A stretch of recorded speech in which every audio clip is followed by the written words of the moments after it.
Hello friends, welcome to my YouTube channel. कैसे हैं आप सब? आप सबको मेरी तरफ से राम राम।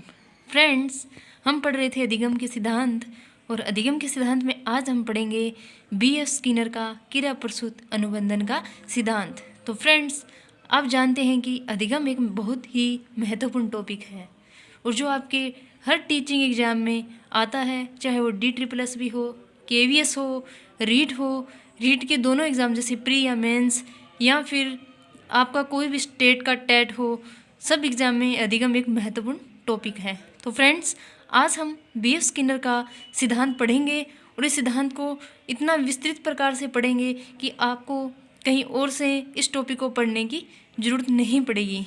और फ्रेंड्स, ये एक बहुत ही महत्वपूर्ण टॉपिक है जो आपके टीचिंग एग्ज़ाम के लिए एक अधिगम का महत्वपूर्ण सिद्धांत है। फ्रेंड्स, शुरू करते हैं बी.एफ. स्किनर का क्रिया प्रसूत अनुबंधन का सिद्धांत। तो ये तो नाम से स्पष्ट है कि बी.एफ. स्किनर जी ने कौन सा सिद्धांत दिया था, क्रिया प्रसूत अनुबंधन का सिद्धांत। फ्रेंड्स, इसके हिंदी में तो बहुत सारे नाम हैं, लेकिन आपको इंग्लिश वाला नाम है वो एक ही याद करना है। आपको अगर हिंदी में नाम समझ नहीं आए तो आप इंग्लिश वाले नाम जरूर पढ़िएगा अधिगम के सिद्धांतों के, ताकि आपको कन्फ्यूजन ना रहे। तो बी.एफ. स्किनर जी ने ऑपरेंट कंडीशनिंग थ्योरी दी थी, यानी ऑपरेंट कंडीशनिंग का सिद्धांत दिया था। इसको हिंदी में बोलते हैं क्रिया प्रसूत अनुबंधन का सिद्धांत। फ्रेंड्स, इस सिद्धांत का प्रतिपादन अमेरिका के हार्वर्ड विश्वविद्यालय के प्रोफेसर बी.एफ. स्किनर द्वारा किया गया। कौन से सिद्धांत का? क्रिया प्रसूत अनुबंधन का सिद्धांत, यानी ऑपरेंट कंडीशनिंग थ्योरी। फ्रेंड्स, इस सिद्धांत का इंग्लिश में नाम तो हमें पता है, लेकिन इसके हिंदी में बहुत सारे नाम हैं जिनको आप पढ़ लीजिएगा। और ये रीट के एग्ज़ाम में क्वेश्चन आया हुआ भी है, और आगे आपके टीचिंग एग्जाम में क्वेश्चन आ भी सकता है, क्योंकि ये बहुत ही महत्वपूर्ण टॉपिक है, मैंने आपको बताया भी है। तो फ्रेंड्स, इसके नाम लिख लीजिएगा और आप अपने प्रॉपर नोट्स बनाइएगा, जो आपके एग्ज़ाम के लिए रामबाण होंगे। आपके एग्ज़ाम में आपके लिए रामबाण होंगे। आपके नोट्स प्लीज़ उनको ज़रूर बनाइएगा, क्योंकि लिखा हुआ है वो आप कभी भूलेंगे नहीं। फ्रेंड्स, लिखिए, क्रिया प्रसूत अनुबंधन सिद्धांत के अन्य नाम क्या है, यानी ऑपरेंट कंडीशनिंग के अनेक नाम दिए हुए हैं, उनको भी हम पढ़ेंगे।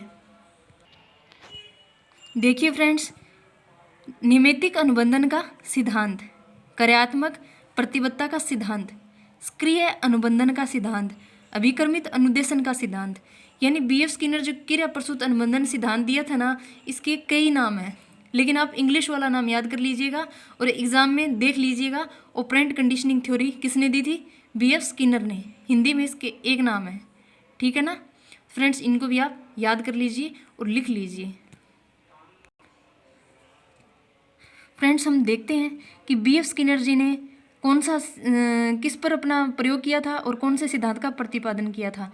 बी.एफ. स्किनर ने सबसे अधिक अनुक्रिया यानी रिस्पॉन्स पर जोर दिया, इसलिए इसे क्रिया प्रसूत अनुबंधन का सिद्धांत कहा जाता है। तो बी.एफ. स्किनर जी अपने सिद्धांत में सबसे ज़्यादा बल है वो किस पे दिया था? सबसे ज़्यादा जोर है वो रिस्पॉन्स पर दिया था, अनुक्रिया पर दिया था, ठीक है। बी.एफ. स्किनर जी का मानना था कि पहले क्या करता है जानवर, इन्होंने अपना प्रयोग वो चूहे पर किया था, ठीक है। इन्होंने अपना प्रयोग वो सबसे पहले चूहे पर किया था और उसके बाद कबूतर पर किया, ये लिखा भी हुआ है। बी.एफ. स्किनर ने सबसे पहले अपना प्रयोग चूहे पर व उसके बाद कबूतर पर किया। तो एग्जाम में ये क्वेश्चन भी बन सकता है कि बी.एफ. स्किनर ने अपना प्रयोग कौन से जानवर पर किया था? तो चूहे व उसके बाद कबूतर पर, ठीक है फ्रेंड्स। तो इनका मानना है कि इस सिद्धांत के अनुसार पहले अनुक्रिया होती है, बाद में उद्दीपन मिलता है, ठीक है ना। इस सिद्धांत के अनुसार पहले क्या होती है? अनुक्रिया होती है, बाद में उद्दीपन मिलता है। कैसे? इस चीज़ को हम अभी समझेंगे। देखिए, इन्होंने क्या किया, एक चूहे को पिंजरे में बंद किया, ठीक है। एक चूहे को पिंजरे में बंद किया और उस पिंजरे से क्या एक नली लगा दी, भोजन की नली, ठीक है। बाहर एक भोजन का बॉक्स रख दिया और पिंजरे के गेट से क्या एक नली लगा दी, जहाँ पिंजरे का जो ओपन होता है ना, जहाँ से पिंजरा, वहाँ एक नली लगा दी। तो चूहा अंदर उसको बंद करते क्या करने लगा? उछल कूद करने लगा। यानी पहले वो क्या करने लगा? रिस्पॉन्स करने लगा कि यार भूख लगी है। चूहे के पेट में बहुत ज़्यादा भूख लग गई उसको, ठीक है। उसने सोचा यार क्या किया जाए, तो वो इधर उधर उछल कूद करने लगा पिंजरे में। कैसे भूख को शांत करूं, कैसे भूख मिटाऊं अपनी, क्या करूं क्या करूं। ऐसे करते करते उसका जो पैर है ना वो उस नोक पे लग गया जहाँ से वो पाइप आ रही थी। ठीक है, जैसे उसका पैर उस नोक पे लगा, उस नली से उसे क्या प्राप्त हो गया, भोजन मिल गया। यानी पहले उसने क्या किया, रिस्पॉन्स करना शुरू किया, इधर उधर भाग रहा था पिंजरे में। जैसे उसका पैर उस नली पे लगा, नली के जो होता है वो नोक होती है ना नली की, जिस पे पैर लगती है उसका ढक्कन खुलता है और उसके पास भोजन आ जाता है। ठीक है, तो उसके पास भोजन आ गया। जैसे ही उसका पैर उस नली पे लगा उसे भोजन प्राप्त हो गया। तो B.F. स्किनर जी ने अपने सिद्धांत पे यही प्रतिपादन किया है कि पहले क्या होती है, अनुक्रिया होती है और उसके बाद उसे उद्दीपन मिलता है।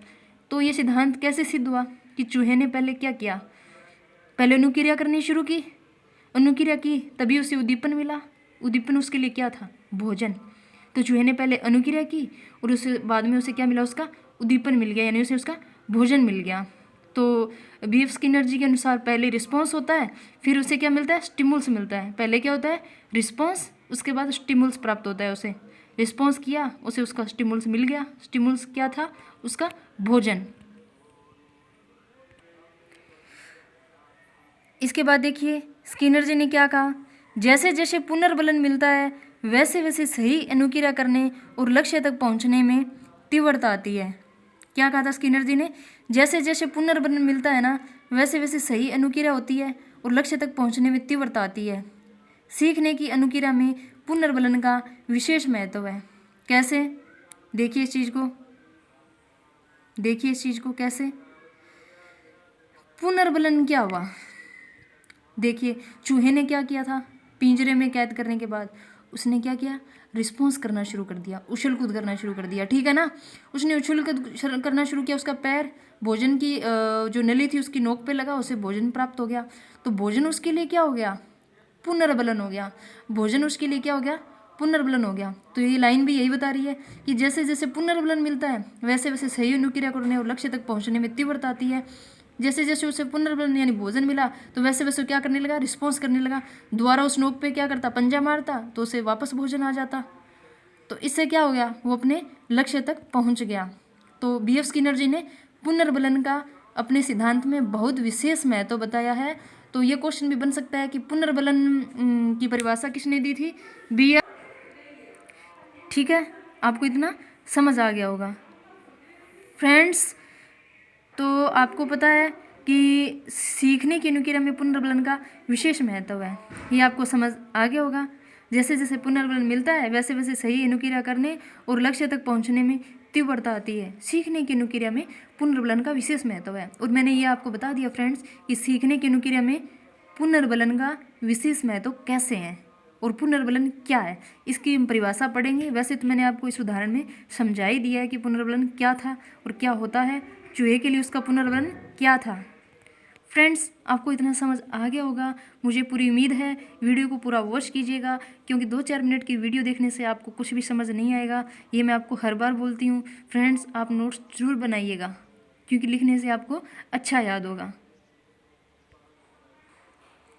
पुनर्बलन रेनफोर्समेंट क्या होता है, जिस उद्दीपक को देने से अनुक्रिया करने की संभावनाएं बढ़ जाती है उसे पुनर्बलन कहा जाता है। ठीक है, जैसे दौड़ में प्रथम आने पर अध्यापक द्वारा इनाम प्रदान करना, पेपर पास करने पर पेरेंट्स द्वारा साइकिल या मोबाइल देना। कैसे फ्रेंड्स समझिए कैसे पुनर्बलन क्या होता है, ये तो मैंने आपको बताया था, लेकिन हम पुनर्बलन को एक और उदाहरण द्वारा समझते हैं। मान लो एक स्कूल था, उसमें रेस हो रही थी बच्चों की। तो रेस में तो काफ़ी सारे बच्चे होते हैं, आपको पता है। तो जो बच्चा फर्स्ट आया ना, कोई बच्चा फर्स्ट आ गया तो अध्यापक ने उसे क्या दिया, इनाम दिया। तो इनाम क्या हो गया उसके लिए, बताइए आप। इनाम उसके लिए हो गया पुनर्बलन। क्या हो गया, पुनर्बलन। पेपर पास करने पर पेरेंट्स द्वारा साइकिल मोबाइल दिलाना या उसको मोटरसाइकिल दिलवा देना, उसके लिए क्या हो गया, पुनर्बलन। समझ आया आपको पुनर्बलन क्या होता है। अब यहाँ पे साइकिल, मोबाइल या मोटरसाइकिल बच्चे के लिए क्या हो गया, पुनर्बलन। यानी जिस उद्दीपक को देने से अनुक्रिया करने की संभावनाएं बढ़ जाती है वो क्या होता है, पुनर्बलन। तो उद्दीपक यहाँ पे क्या हुआ, साइकिल या मोबाइल एक उद्दीपक हो गया और इसको देने से क्या हो गई, उसकी अनुक्रिया करने की संभावनाएं बढ़ जाएगी। यानी अध्यापक उसको इनाम देगा है ना। इनाम देगा तो उसकी अनुक्रिया करने की संभावनाएं बढ़ जाएगी, है ना। इनाम देगा तो वो सोचेगा कि अगली बार भी मुझे रेस में फर्स्ट आना है। तो ये क्या हो गया, पुनर्बलन। पेपर पास किया तो माता पिता ने मोबाइल दिलवा दिया या साइकिल दिलवाई या मोटरसाइकिल दिलवा दिया, तो बच्चा क्या सोचेगा, अरे अगली क्लास में मुझे फर्स्ट आना है, पेपर को पास करना है ताकि मुझे अगली बार भी कुछ अच्छा इनाम मिलेगा, ठीक है ना। अब की बार मोटरसाइकिल दिलवाई है, हो सकता है अगली बार मुझे कार दिलवाए। तो फ्रेंड्स आपको इतना समझ आ गया होगा, मुझे पूरी उम्मीद है। पुनर्बलन 2 प्रकार का होता है। पुनर्बलन कितने प्रकार का होता है, 2 प्रकार का होता है। कौन कौन सा, सकारात्मक पुनर्बलन और नकारात्मक पुनर्बलन जानेंगे हम। सकारात्मक पुनर्बलन क्या हो गया, भोजन पानी नौकरी प्रशंसा, यानी जिससे क्या है व्यक्ति को संतुष्टि मिले, जिससे क्या है संतुष्टि मिले, वो क्या हो गया सकारात्मक पुनर्बलन। नकारात्मक पुनर्बलन जैसे दंड देना, मना करना, डांटना, ठीक है ना। तो मैं आपको समझाती हूँ। सकारात्मक पुनर्बलन जैसे कोई बच्चा है, ठीक है, वो दुकान चला गया अपनी मम्मी से पूछे बिना, और दुकान से क्या किया उसने, ब्रेड का पैकेट उठा लाया, ब्रेड का पैकेट उठा लाया। तो घर आते ही उसकी मम्मी ने बोला, अरे वाह मेरा बेटा ब्रेड ले आया, वाह तो इतना बड़ा हो गया। मतलब उस बच्चे की प्रशंसा की, ठीक है ना, वो खुश हुई, उस बच्चे की प्रशंसा की, तो वो क्या हो गया सकारात्मक पुनर्बलन। इससे बच्चे को क्या मिली थी, प्रशंसा से संतुष्टि मिली, तो ये क्या हो गया सकारात्मक पुनर्बलन। और नकारात्मक पुनर्बलन समझते हैं अभी। देखिए वो बच्चा ब्रेड लाया, ठीक है, उसकी जगह अगर उसकी मम्मी प्रशंसा ना करके उसे डांट देती, अरे तू दुकान कैसे चला गया है, बिना पूछे तो दुकान क्यों गया, ऐसे अगर डांट देती, उसे मना कर देती है, या फिर वो कुछ पूछता कि दुकान चला जाऊँ, उसके लिए वो मना कर देती, या वो दुकान से सामान ले आया तो उसके लिए उसको डांट देती कि बिना पूछे क्यों चला गया, तो वो क्या हो जाता नकारात्मक पुनर्बलन। फ्रेंड्स आपको इतना समझ आ गया होगा। आगे देखते हैं। यदि प्राणी को सकारात्मक पुनर्बलन दिया जाता है तो वह उस क्रिया को दोहराएगा, यदि नकारात्मक पुनर्बलन दिया जाता है तो प्राणी क्रिया को नहीं दोहराएगा। क्या कहना है, यदि किसी व्यक्ति को ना सकारात्मक पुनर्बलन दिया जाता है, जैसे उसकी मम्मी ने उसकी प्रशंसा कर दी कि वाह मेरा बेटा ब्रेड ले आया, तो उस क्रिया को क्या करेगा, बार बार दोहराएगा, आगे भी क्या करेगा, ब्रेड लाएगा या कोई और सामान लाएगा कि मम्मी खुश हो जाए। अगर उसकी मम्मी ने उसे एक बार ब्रेड लाने पर डांट दिया, या कोई घर सामान ले आया दुकान से, उसे डांट दिया कि क्यों लाया, तो वो क्या करेगा, उस क्रिया को नहीं दोहराएगा। तो वो कौन सा पुनर्बलन हो गया, नकारात्मक पुनर्बलन। फ्रेंड्स आपको पुनर्बलन समझ आ गया होगा। आगे देखिए पुनर्बलन अनुसूची।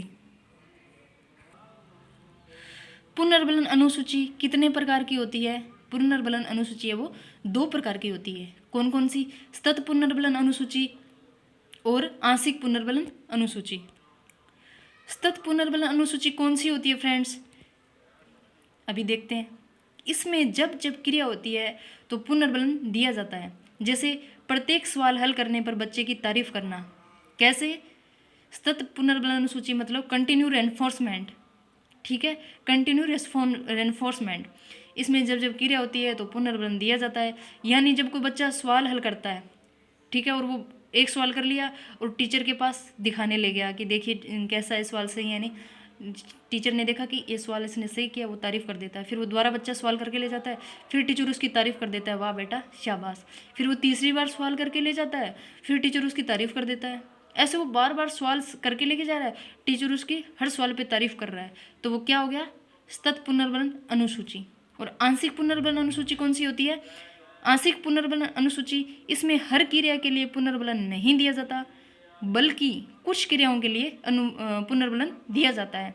यानी पार्टियल रेनफोर्समेंट, आंशिक पुनर्बलन अनुसूची को बोलते हैं पार्टियल रेनफोर्समेंट। इसमें क्या होता है, सभी सवालों की जगह सिर्फ कुछ सवालों पर तारीफ की जाती है। कैसे फ्रेंड्स, देखिए आंशिक पुनर्बलन अनुसूची में क्या होता है कि बच्चा अगर टीचर के पास जाता है ना, तो टीचर हर सवाल पे तारीफ करने की बजाय क्या है, 1 या 2 सवालों पे तारीफ करता है बीच बीच में। मान लो उसने 10 सवाल दिखा दिए, तो उसने या 5वें या 6ठे सवाल की तारीफ कर दी बीच में। मान लो 3-4 सवाल लगातार सही करके लेके जा रहा है, एक एक सवाल करके, उसने हर सवाल की तारीफ नहीं की, बल्कि 10 में से कोई 2 सवाल की तारीफ करेगा, यानी वो हर सवाल पे अपना रिस्पॉन्स नहीं देगा, ठीक है ना। तो ये कौन सी हो गई, आंशिक पुनर्बलन अनुसूची। इसमें भी लिखा भी हुआ है कि इसमें हर क्रिया के लिए पुनर्बलन नहीं दिया जाता, बल्कि कुछ क्रियाओं के लिए दिया जाता है, जैसे सभी सवालों की जगह कुछ सवालों पर तारीफ करना।